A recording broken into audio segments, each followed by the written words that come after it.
yang pi Haka sembol yang upra waro uya trong khti Upen jab em burom yo ma yo an mi Na nhau nar tiang waya jar constituency Uchan mu hor lang i waro hagu pipi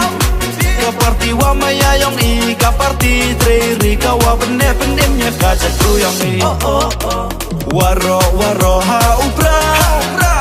Kinro wa he ha upra Man be man pa ha upra Be men pa men ha upra Pile ha upra Ite hum naya kaspa Berkat di mian mo pai ba Yusuf ka mendet ikau na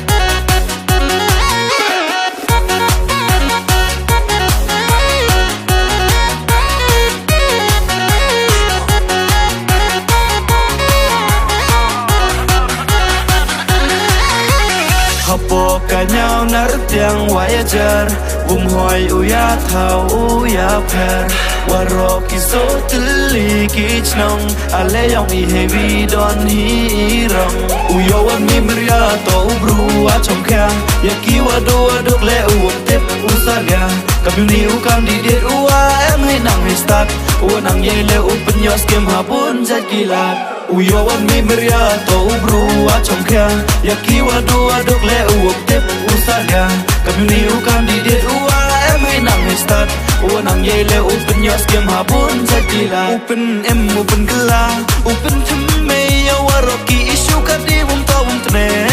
Ka parti vi to kasar yang upai ba Ye ching chak lewa rodong cha pe hau pra Upen em upen gela Upen thumme ya waroki isu kadi wum to wum tne Ka parti vi to kasar yang upai ba Ye ching chak lewa rodong cha pe hau pra Vote for Hawi PP, vote for Hawi PP. Haye uchan, hau pra, haye uchan, hau pra. Waro uyatli, waro uyatli. Long live PPP, long live PPP. Nadu nach nong sen chang cha du madur ale se moyong I heavy don hisur. Nach nong nar tiang cha du cha waya jar ale waro kamade kon dawer.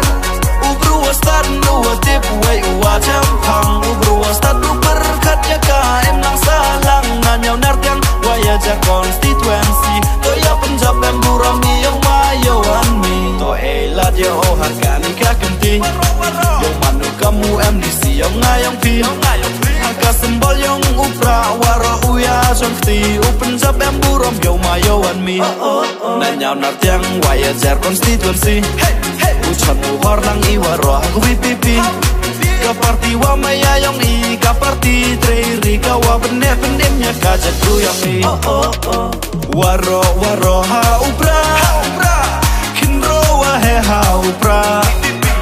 Man be man pa ha upra Be men pa men ha upra Pile ha upra Ite hum naya kaspa Berkat di mian mo pai ba Yusuf ka mendet ikau na